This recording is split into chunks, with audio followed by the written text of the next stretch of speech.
Narito po dito ang update natin para sa lagay ng ating panahon ngayong hapon po ng August 31, 2025. Sa ngayon po ay patuloy pa rin natin na binabantayan ang sama ng panahon na humahatak po ng habagat at nasa silangan po ngayon ng Northern Samar, about 737 km east away, na kumikilos pa rin pa northward, pataas, habang patuloy pa rin nahahatakin ang habagat. Kung sakali po nalalakas yan bilang bagyo, ay tatawagin po sa local name na Bagyong Kiko, pero papalayo na po, papataas. At ito naman ay pinapakita ng forecast model nating ginagamit hanggang sa susunod na 2 linggo ay posible muli ang pamumuo ng mga sama ng panahon sa paligid po ng ating bansa at ang development ng mga yan ang ating babantayan. At sa lagay ng ating panahon ngayong hapon, dahil sa pinagsamang epekto ng habagat at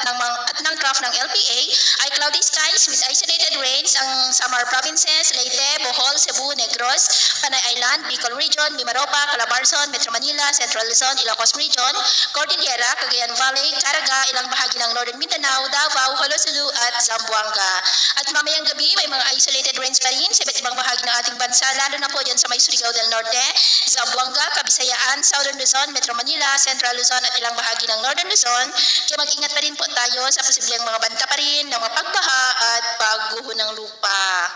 At sa ating naman pong mga baybayin, wala po tayong nakataas na namang gale warning signals, pero bayong pag-ingat lamang po kung papalaot tayo para mas makaiwas sa mga sakuna.